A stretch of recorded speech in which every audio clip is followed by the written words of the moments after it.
Buenas tardes.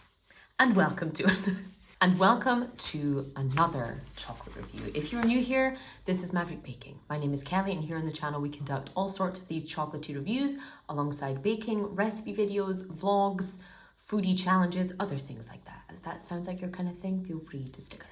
Today I am very excited to bring you something I have never seen the likes of before, in its shape, in itself, in what it is. Never seen anything like it before. Estamos hablando de chocolate de España. And it looks like this. And I don't know why, but I'm really excited to taste it. So we have 3 of these very funky looking cigars, I guess, all the way from Valencia. My other half brought me these back as a little souvenir. Also, he was curious to try them. So today I want to review them for you guys, let you know whether this is something worth trying out if you're ever there, or if you're nearby, or if you want to source something like online.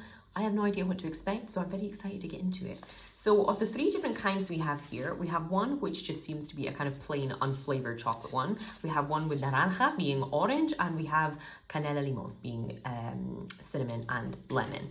So these appear to be a dark chocolate. All they contain are sugar, cocoa, rice flour, an emulsifier, and flavorings. Let's begin with the kind of plain one with this blue wrapper here. So these are made by a company that have apparently been making chocolate in the family since 1823. They have their own kind of spot in the Mercado Central in Valencia, the kind of central indoor market, I think. Because of the rice flour, I don't know if these are gonna have a texture similar to the Mexican taza chocolate that we tried, I think either last year or the year before on the channel.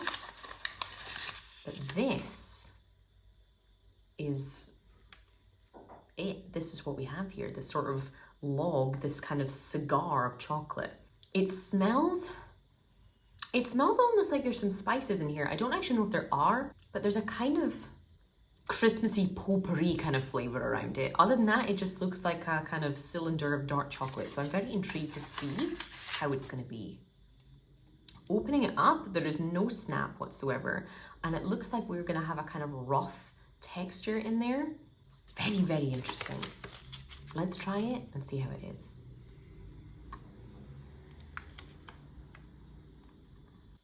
Okay. Very similar to those kind of Mexican hot chocolate discs you get, like that brand Taza we tried, and a little bit similar to Italian cioccolato di Modica, the stuff that I believe comes from Sicily. It's almost somewhere between a chocolate bar and a cookie, like the soft middle part of a chocolate biscuit, if that makes sense. And it's absolutely delicious. Texture's a little bit rough, but becomes wonderfully soft and kind of smooth as you eat it. Doesn't taste too much like dark chocolate at all. It is quite sweet because of the cane sugar in there, but it just tastes like a really good quality cocoa biscuit that has like chocolate around it. I don't know if there are, because it's just written aroma, so I don't know what flavorings are in there. It feels like there might be some spices in there. There's a kind of slight touch of cinnamony flavor, slight touch of gingery flavor, and almost woody, earthy, Christmassy kind of flavor to it, and it's really, really good. Because of the color, I thought it was going to taste like really, really strong and rich. I could smash this whole thing, no problem. That is delicious. I have no idea if this is a traditional thing. Of course, Spain is a country with a lot of big regional differences, much like Italy, much like the UK. So I know there will be things that are very much a thing in some places that aren't in others. But do let me know if this is like a big traditional product that I didn't know about, because that is delicious. It almost feels like something really homemade too. There's that kind of almost a feeling of like tiffin about it for my UK viewers. Do you know what I mean? A kind of chocolatey tray bake kind of vibe that would be perfect with a cup of tea. It's not the most mind-blowing, exciting thing I've ever tasted, but it's just really simple and really tasty. And I really want to eat the rest of it like now. But we have 2 more to taste, so we're not going to do that. But genuinely fascinating stuff. Absolutely delicious, and a very, very happy 4 out of 5. Shall we try the other flavors that we have here? So we have one with orange and one with lemon and cinnamon. Though I must say I'm most intrigued to try the orange one first. So the ingredients here are exactly the same, written in exactly the same way. I'm guessing the aroma this time won't just be chocolate, but also with orange in there. There is the same kind of lightly spiced smell to it though. You can see it's a similar, just kind of clearly in a hand-cut log of chocolate. The same texture to be found on the inside, that kind of rough, almost aerated looking texture in there. Let's see how this one tastes. So the orange did not hit straight away, neither in the smell nor in the taste. But when you eat it, it's not like the flavor you would get from a typical orange and chocolate product, like a Terry's chocolate orange.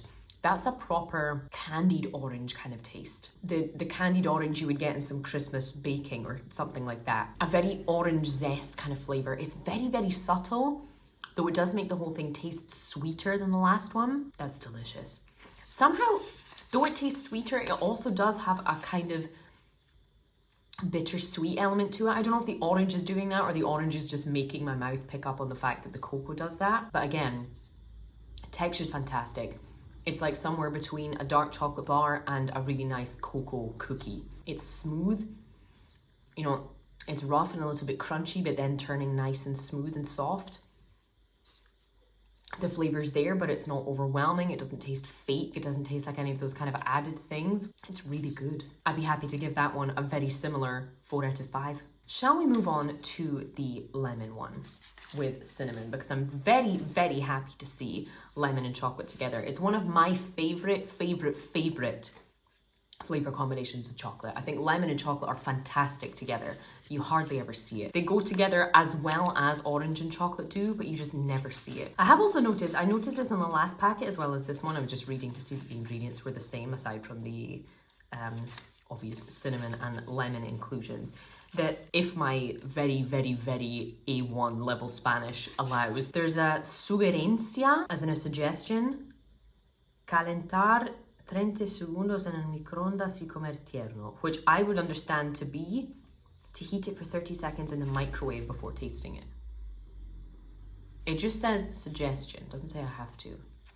Let's taste this one this way and then find out what the microwave can do with its magic. Anyway, our final chocolate cylinder. Serious cinnamon smell coming from this one, my God. It smells like a Christmas Yankee candle. Breaking in, we have exactly the same texture. Let's see how it tastes. There is lemon in there, but it is fighting for its life against that cinnamon.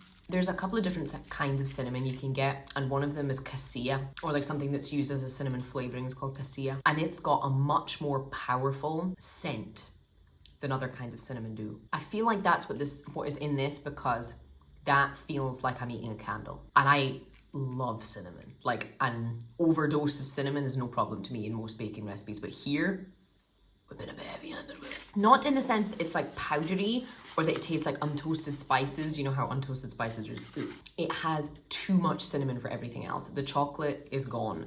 The lemon is there, but it's like that scene in Game of Thrones during the Battle of the Bastards where Jon is like poking his head out of all of the corpses on top of him, basically. This one, definitely 1 or 2 bites is enough because it is so strong with that cinnamon. And even as someone who likes that as a flavor, that one is not so much for me. Even if the texture is still good and even if the flavor combo had good potential.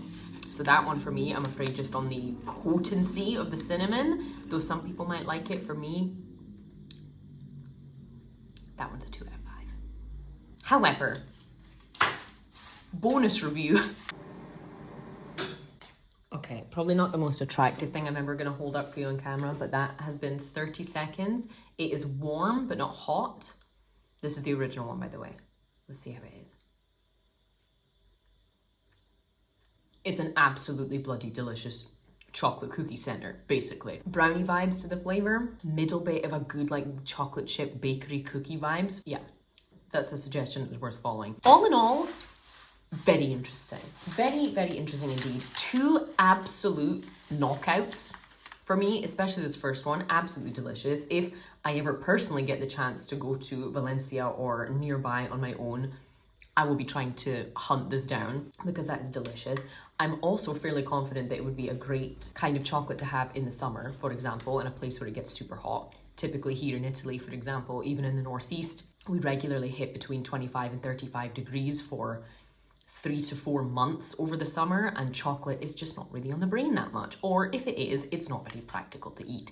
This, on the other hand, being somewhere between a chocolate bar and a cookie, both in flavor and in texture, seems like it would be the perfect kind of thing if you wanted a chocolate hit in the summer that wasn't just chocolate ice cream. Similarly, orange one great, cinnamon and lemon just a little bit violent for my personal taste and a little bit fake tasting on the cinnamon. But overall, fascinating way to eat chocolate. Do let me know if you guys have ever had anything similar. It's certainly my first time trying something like this, but not too far away from some of the delicious Italian and Mexican similar things we've had in the past. But I'm afraid, as you can see, that is all I have time for today. Before I start microwaving these whole things to eat them right now as they are.